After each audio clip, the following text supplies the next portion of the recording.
Baik, kita lanjutkan perkuliahan kita. Eh, Pada kesempatan kali ini kita akan diskusi tentang data resource management. Di dalamnya nanti kita akan bahas tentang konsep data, kemudian database management, dan jenis-jenis database. Oke, ini learning objektifnya. Ya. Saya skip ya, nanti bisa dipelajari lagi di materi yang saya bagikan. Bisa di-download di e-learning. Studi kasus, ya, ini saya juga skip aja. Ini untuk memahami tentang kenapa sih database diperlukan kan gitu. Saya skip aja, langsung ke materi.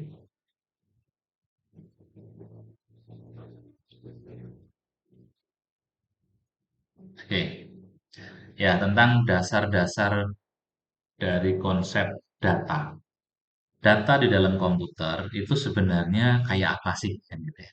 Nah, data itu ada beberapa terminologi yang mesti kita pahami bersama tentang konsep data, terutama data yang tersimpan di dalam komputer.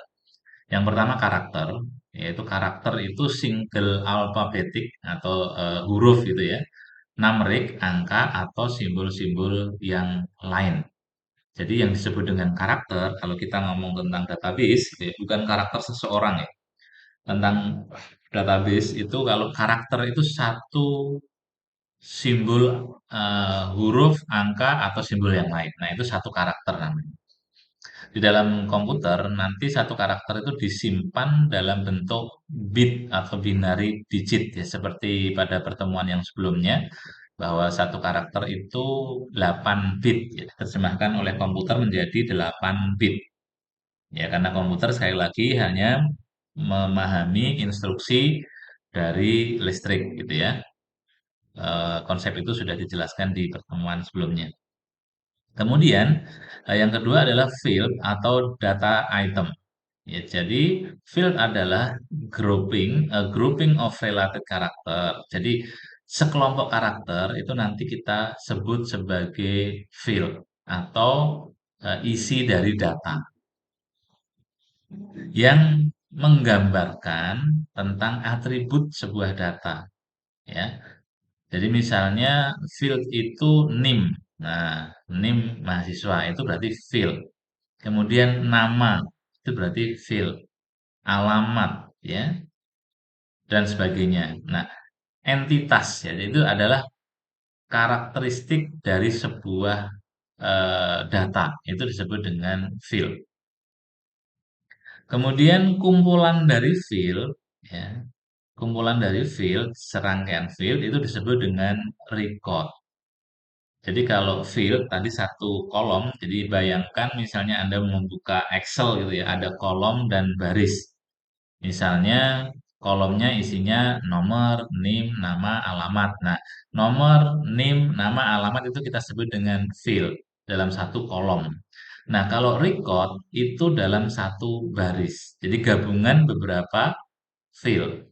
Misalnya mahasiswa dengan NIM 001, namanya siapa? Joko, alamatnya di mana? Di Semarang. Nah, itu berarti satu record. Ya, jadi paham ya? Karakter membentuk field, field membentuk record. Nah, kumpulan record itu akan disimpan dalam sebuah table, ya, dalam sebuah table atau file, ya.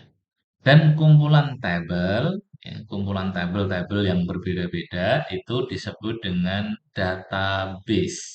Ya, itu adalah kumpulan dari segala macam tabel. Kalau tabel itu misalnya tabel mahasiswa. Ya. Tabel mahasiswa itu terdiri atas field, NIM, nama, alamat, tanggal lahir dan sebagainya. Ya, itu field. Nah, satu mahasiswa itu berarti satu baris yang berisi NIM, nama, alamat, tanggal lahir. Nah, itu berarti satu record, gitu ya. Nah, kemudian dalam sebuah tabel itu dikumpulkan yang dalam satu sistem disebut dengan database. Misalnya database kemahasiswaan. Kan isinya ada tabel mahasiswa, tabel mata kuliah, tabel apa yang lain gitu ya. Nah, itu disebut dengan database. Database ini juga tentu berbeda ya, nanti database kemahasiswaan, database penggajian, database yang lain. Nah, itu sistem-sistem yang berbeda. Disebut dengan database. Ya. Oke, itu konsep database di dalam sistem informasi. Nah, contohnya seperti ini ya, ada electric utility database. Berarti database khusus untuk listrik ya, untuk pemakaian listrik gitu ya. Di dalamnya ada billing, ada meter reading, ya, ada payment processing dan sebagainya ya. Nah, nanti saling terhubung antar satu dengan yang lain ya, antara tabel satu dengan tabel yang lain. Oke, itu konsep penyimpanan database di dalam mesin komputer. Oke. Kemudian struktur database ya, tadi kan database secara umum ya. Nah, dalam penyimpanan di dalam komputer itu strukturnya itu ada hierarki ya, kemudian ada network, ada relasional, ada object oriented dan ada multidimension. Nah, hierarki struktur ini zaman dulu, struktural hierarki ya, itu eh, record itu diurutkan seperti struktur pohon ya. Pohon ada root, ada node gitu ya. Itu ada struktur pohonnya. Kemudian menggunakan relasi one to many. Jadi kalau relasinya tuh ya root ke beberapa apa namanya node ke beberapa root gitu ya. Jadi cara mengaksesnya, nah misalnya seperti ini, ya dia akan diakses kalau kita mau mengakses employee satu data elemen misalnya yang ada di paling bawah ini, ya, yang ada di bawah ini, maka dia harus membaca dari atas. Nah ini kalau hierarki, ini sudah jarang dipakai dalam penyimpanan database ya. Nah kemudian network struktur. Nah network struktur ini menggunakan eh, apa namanya many to many relationship. Jadi satu eh, tabel itu berhubungan dengan banyak tabel yang lain. Jadi bisa saling berhubungan. Nah, ini struktur network. Ya seperti ini ya diagramnya. Jadi sebuah project ini bisa terdiri atau didukung oleh employee A, employee B dan seterusnya. Employee ini adalah bagian dari departemen A dan seterusnya gitu ya. Nah, ini network struktur.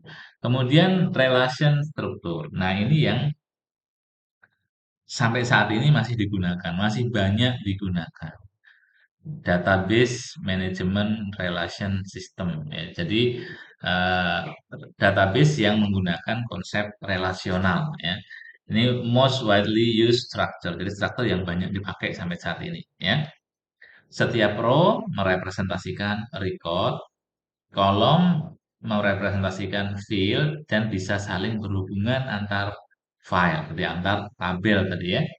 Nah, bentuknya seperti ini. Misalnya tadi ya departemen, tabel departemen. Ya, jadi ingat tabel itu tadi kumpulan record ya, yang sejenis. Ya, misalnya departemen ya semuanya ada departemen, isi departemen. Nah, kemudian ada tabel employee, tabel karyawan. Nah, tabel departemen dengan tabel employee dihubungkan oleh field departemen number. Nah, ini relation struktur. Nah, ini database yang sekarang masih banyak dipakai yang seperti ini. Contoh softwarenya MySQL, kemudian apa namanya MariaDB gitu ya, database yang lain, MS SQL ya, itu juga menggunakan relational structure. Begitu juga dengan Oracle gitu ya. Nah, ini contoh operasional. Saya rasa eh, saya cepetin aja gitu ya, karena fokus di bidang Anda mungkin nggak terlalu fokus ke sini. Saya skip, saya cepetin aja. Nah, kemudian multidimension model, gitu ya. Multidimension model ini tidak harus menggunakan tadi seperti model relasional ya. Ini eh, not only SQL ya kalau sekarang itu. No SQL. No SQL itu berarti database yang sudah berorientasi objek yang saling apa namanya saling berhubungan. Ya, contohnya ini ya, object oriented structure. Database yang sudah tidak lagi menggunakan konsep tadi normalisasi di relation database management system. Ya, dia bisa terdiri dari apapun yang seperti dia hanya fokus di dalam tuple masing-masing gitu ya. Oke, ini saya cepetin aja karena mungkin apa namanya tidak terlalu fokus ke sini. Tapi kalau di prodi Anda nanti ke bagaimana memanfaatkannya, gitu ya. Ini saya skip aja. Nah, ini contoh pemahaman juga yang perlu Anda pahami tentang bagaimana komponen dari database development. Apa saja sih bagian-bagian atau orang-orang yang akan membangun database. Jadi misalnya Anda ini fokus di bidang pariwisata nantinya gitu ya. Kemudian mau membuat sistem. Nah, Anda harus mencari siapa saja sih. Nah, biasanya ada database administrator gitu ya. Kemudian ada data definition language ya, data dictionary. Nah, ini orangnya nih database administrator sih. Database definition language itu adalah sebuah struktur atau eh, eh, bahasa ya, yang menjelaskan tentang definisi dari eh, sebuah database itu sendiri. Ya, jadi bagaimana menjelaskan tentang hubungan antar tabel di dalam database itu namanya data definition language. Jadi cara mengcreate ya, mengcreate data lah. Jadi nah, sebuah database itu di-create menggunakan serangkaian instruksi. Nah, itu disebut dengan data definition language, ya. Kemudian data dictionary, ya, data dictionary ini komponen dari data, gitu ya. Metadatanya lah ya. Nah, ini dalam membangun sebuah database. Jadi, database administrator ini orangnya, ya. Kemudian mengcreate dengan data definition language, ya, yang di dalamnya ada data dictionary atau metadatanya.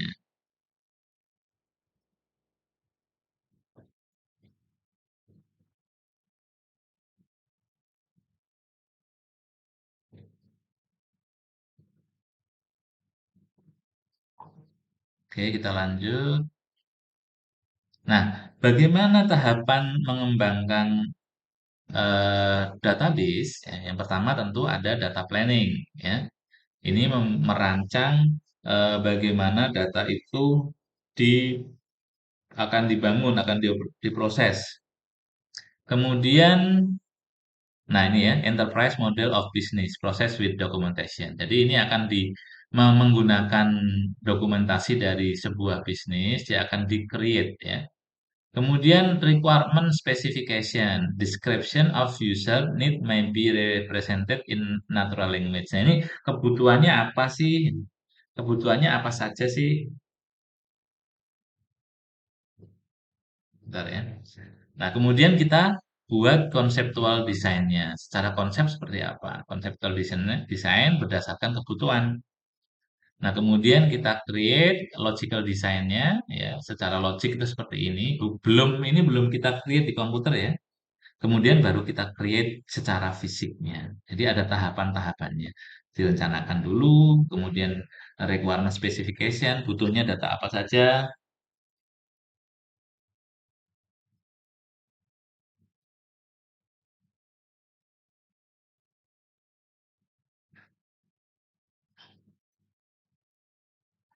Kemudian didesain secara konsep, kemudian logicalnya seperti apa, dan yang terakhir dibuat secara fisik. Ya. Nah, kemudian selanjutnya proses perencanaan data. Ya. Yang pertama, ya, menggunakan enterprise model. Ya. Kemudian pemodelan data modeling. Ya, ini membuat lebih jelas relasi antara tabel di dalam database, gitu ya. Nah, kemudian eh, ini pada saat awal tadi ya, tahapan pertama kali ya, data planning proses ya. Jadi ini perusahaannya tuh kayak apa sih? Nah, enterprise model itu gitu ya. Perusahaannya tuh seperti apa? Kita analisa, ya, kemudian kita modelkan. Tadi kan tahapannya ya, dimodelkan. Kemudian nanti akan muncul ya ERD-nya, Entity Relation Diagramnya. Ya, itu kita bisa buat seperti ini menggunakan alat bantu software. Ya. Ini menggambarkan hubungan antar tabel, ya, hubungan relasi antar tabel. Oke, selanjutnya ini tahapan desain. Tadi sudah saya jelaskan ya. Nah, apa bedanya logical dengan physical database gitu ya? Nah, kalau logik itu secara logik misalnya jadinya bentuknya query gitu lah ya.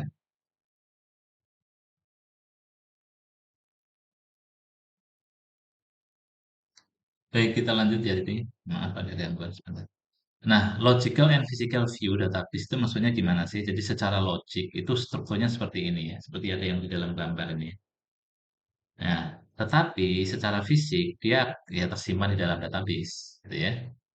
Jadi secara fisik itu ya dia akan tersimpan secara magnetis ya, secara kelistrikan di dalam database. Tetapi logiknya itu nanti akan terlihat seperti ini. Ya kita nggak perlu memikirkan yang ada di dalamnya ya, tapi secara logik dia hierarkinya seperti itu ya. Oke, lanjut. Jadi sebenarnya kita yang perlu kita pahami itu logicalnya itu gimana sih? Yes, arsitektur dari sebuah database itu. Gitu. Oke, ini saya skip kalau studi case. Saya skip ya. Nah, kembali ke tipe-tipe database. Kita kembali ke sini. Nah, ini adalah contoh database dan bagaimana data itu diakses dalam sebuah sistem. Ya, ada database terdistribusi. Ya. Kemudian ada ini end user database gitu ya. Ada data warehouse, data mart, ada operasional database, kemudian ada external database. Nah, ini bisa didapat dari luar. Database yang kita bisa dapat dari luar. Operasional ini database untuk aplikasi-aplikasi yang digunakan untuk kebutuhan sehari-hari. Misalnya Anda di perhotelan ya, aplikasi sistem perhotelan misalnya seperti itu ya. Nah, kemudian setelah ini selesai, maksudnya program itu kan berjalan sekian lama ya. Nah, ini akan dipindah ke data warehouse. Jadi data warehouse itu bukan lagi data operasional, ini sudah strukturnya sudah beda lagi gitu ya. Strukturnya sudah beda lagi. Untuk tujuannya untuk apa? Biasanya untuk mining dan sebagainya ya, untuk membantu manajemen dalam mencari nilai, mencari informasi dari sebuah data yang sudah tertimbun banyak. Itu di data warehouse. Kalau data operasional nih yang digunakan untuk operasional organisasi sehari-hari misalnya gitu ya. Oke, kita skip. Nah, ini operasional database itu ya store detail data to support business process. Jadi memang fungsinya untuk support business process ya. Contohnya customer database, inventory database ya, mungkin di perhotelan itu penginapan ya atau apa ya istilahnya ya. Eh, untuk pencatatan reservasi dan sebagainya itu data operasional. Oke, ini untuk data distribusi ya ini misalnya server yang sangat besar ya, kemudian dikelola di berbagai macam database yang tersebar di berbagai macam server. Nah, itu biasanya modelnya terdistribusi ya. Jadi data itu direplikasi karena kebutuhannya memang banyak dan sangat kompleks seperti di servernya Google lah misalnya gitu ya. Semua data kan diunggah ke Google. Nah, ini nggak bisa seperti operasional database ya. Dia harus dipecah-pecah dari berbagai macam server gitu ya, yang nanti akan saling berinteraksi seperti seolah-olah satu database, padahal dia dipisah. Nah, itu namanya distributed database. Kemudian tadi external database, ya ini biasanya free ya, yang kita bisa ambil dari luar lah untuk kebutuhan sistem kita. Tersedia, available di publik gitu ya. Nah, ini free from internet ya. Contohnya statistical data bank, bibliografi, dan full text database. Nah, itu misalnya contoh apa namanya? Data dari BPS ya, Badan Pusat Statistik. Ya, itu kan kita bisa ambil. Itu juga database juga ya. Nah, itu dari external database. Yang mengelola bukan kita, yang mendapatkan data bukan kita, tapi kita bisa pakai. Itu disebut dengan external database. Nah, hipermedia ini seperti YouTube ya. Nah, kemudian data warehouse tadi ya, contoh data warehouse itu datanya sudah diekstrak dari operasional. Dia sudah dibuat sedemikian rupa sehingga memang kebutuhannya bukan untuk operasional yang tadi yang apa namanya? Kita secara apa logical tadi ya, yang secara logical tersusun seperti ini by record, by field, enggak ya. Kalau data warehouse itu sudah disatukan jadi satu, ya. Sudah dikumpulin lagi ya. Sudah memang fungsinya bukan untuk operasional ya, fungsinya untuk data mining ya, untuk analisis, kemudian untuk research gitu ya, dan untuk decision support. Memang bukan untuk operasional application gitu ya. Nah, tadi sudah ya konsepnya. Kemudian data mining, saya nggak perlu jelaskan ya, data mining ini kebutuhannya untuk mencari informasi dari timbunan data yang banyak, data mining. Sekarang ini sebenarnya lagi in ya keilmuan di bidang data mining karena era internet ini ada tsunami data. Jadi data yang sudah sangat besar yang itu sebenarnya bisa kita tambang misalnya bisa kita mining untuk mencari informasi yang tersembunyi. Oke, traditional file processing ini saya skip aja, ini sudah nggak dipakai lah ya. Nah, ini database management system. Ya, ini konsep yang sekarang masih dipakai ya. Konsep database ya. Jadi pendekatannya seperti ini. Jadi ada database management system ya, kemudian ada database yang pendukungnya gitu ya. Jadi ini ada transaction yang nanti gabung di eh, dalam sebuah aplikasi database management system. Nah, ini berbagai macam database tentunya ya. Oke, fungsinya seperti ini ya. Database fungsinya ada yang bisa dimanfaatkan oleh operating system. Operating system juga punya database tentu saja ya. Jadi lebih luas. Kemudian database management system ya dan dikelola oleh application program. Nah, ini konsepnya bagaimana cara memanfaatkan database dalam sistem komputer ya. Oke. Nah, bagaimana cara kita mengambil data, ya, menanyai database interrogation maksudnya. Kita mengambil data, informasi dari sebuah database, kita bisa menggunakan query language ya. Kemudian ada yang di sini query language itu bisa SQL, struktur query language ya. Bahasanya ya MySQL itu database-nya. Kemudian ada MS SQL, Oracle database, itu semuanya kita bisa ambil menggunakan struktur query language ya. Ada juga kita bisa menggunakan report generator. Ini cara mengambil data. Kalau kita mau mengambil data dari database management system. Oke, ini bahasa query ya. Bahasa query itu seperti ini ya. Kalau ada pertanyaan, what customer had no order last month gitu ya. Nah, nanti di SQL-nya kita terjemahkan seperti ini. Nah, itu teknis saya rasa saya skip aja. Nah, nanti secara graphical informasi kalau kita mau membangun query tadi kan pakai type gitu ya, pakai diketik ya di konsolnya database. Kalau ini pakai query yang kita bisa konstruk di database-nya juga ya. Langsung kita select apa saja yang mau kita select ya, relasinya seperti apa dan seterusnya. Ini MS SQL ya. Ini saya skip. Secara teknis, yang teknis-teknis saya skip ya. Eh, lebih ke pemanfaatan kalau di bidang Anda. Case study juga saya skip. Nah, sekarang apa sih fungsinya database untuk pariwisata? Kan gitu ya. Mungkin pertanyaannya, kenapa sih saya nih prodi pariwisata harus belajar database yang kayak gitu tadi? Ya, Setidaknya kalau Anda decision maker gitu ya, Anda nanti jadi tim leader untuk membangun sistem di pariwisata, kan Anda paham pariwisata, Anda ngerti teknologinya. Nah, konsepnya gitu ya. Teknologinya begini, jadi akan menggunakan teknologi yang tepat. Meskipun bukan Anda eksekutor teknologinya, ya, bukan Anda yang harus membangun database-nya, tapi Anda memahami, oh, database itu fungsinya seperti ini. Bisa nih kalau kayak gini, kalau contoh ini di bidang pariwisata ini bisa kita database, kita buat database, kita buat aplikasinya bisa. Nah, konsepnya di sana sih sebenarnya. Jadi pemahaman secara garis besar tentang database itu seperti apa, dan kemudian Anda bisa tahu peranannya untuk apa sih? Ya, contohnya misalnya kita bisa gunakan untuk manajemen data terpusat.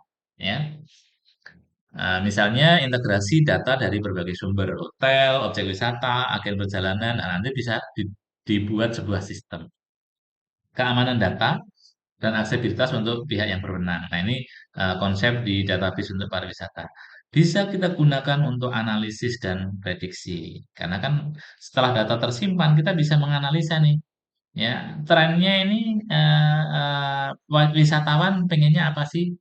Preferensinya seperti apa sih dari data yang kita simpan. Coba kalau Anda nggak punya sistem komputer, adanya catatan harian, misalnya bukunya pakai nota kan bisa, misalnya. Pakai kwitansi aja bisa, tapi kita nggak bisa melihat tren eh, customer yang datang di masa liburan misalnya. Dari daerah mana, jumlahnya berapa, kan kesulitan. Nah, kalau menggunakan sistem itu Anda bisa lebih mudah. Tinggal di query aja, tinggal di apa namanya gali datanya. Kira-kira kalau liburan itu jumlah wisatawan kita yang datang berapa orang. Nah, kita perlu menyiapkan strategi apa untuk itu. Ketika tamunya banyak, ya misalnya rumah makan gitu ya, perlu nggak kita nambah karyawan? Perlu nggak kita nambah chef? Kita menyetok, membuat stok yang lebih banyak. Nah, kalau kita punya analisisnya dari yang sudah terjadi, kita bisa melakukan prediksi. Kita bisa mengambil strategi yang tepat, ya, untuk memenangkan bisnis kompetisi, kompetisi di dalam bisnis itu, ya. Juga termasuk di dalamnya untuk meningkatkan layanan pelanggan. Misalnya pelanggannya sukanya itu seperti ini, makanan ini. Ya, Anda bisa membuat prediksi. Ya. Kalau tamu hotel biasanya itu tamunya itu sukanya minta ini, minta dilayani yang seperti ini, misalnya gitu ya. Oh, mintanya check in jam apa namanya? Jangan jam kalau check in hotel jam berapa sih? Jam 12 ya? Jangan jam 2 misalnya. Mereka senangnya tuh ya check in dan check out jamnya bebas. Ya, padahal kan ada aturan tuh di hotelnya nggak bisa dong. Nanti kapan kita bersih-bersihnya kan gitu. Nah, dengan menggunakan database Anda bisa mencari jalan terbaik. Misalnya seperti itu. Oke, kemudian manfaatnya apa sih? Ya, efisiensi operasional tentu ya. Efisiensi itu menggunakan sumber daya yang sedikit mungkin untuk mencapai tujuan. Itu efisien.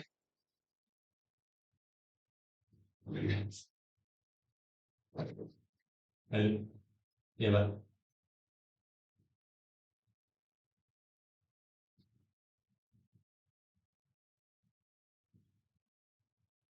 Belum, belum, Pak. Iya,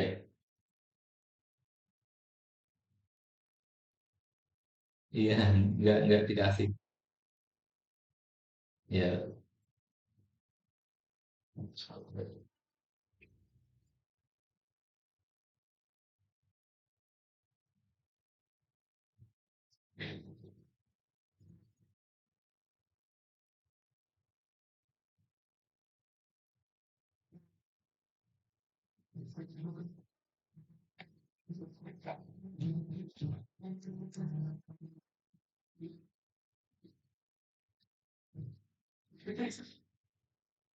Oke, kita lanjutkan. Maaf ya, tadi ada gangguan. Eh, sampai ke mana tadi? Sampai manfaat sistem ya. Nah, kemudian peningkatan pengambilan keputusan, ya. Jadi eh, Anda akan lebih lebih bisa, ya. mengambil keputusan berdasarkan informasi yang valid, ya, berdasarkan data, ya. Keputusan yang diambil jadi akan lebih tepat gitu ya.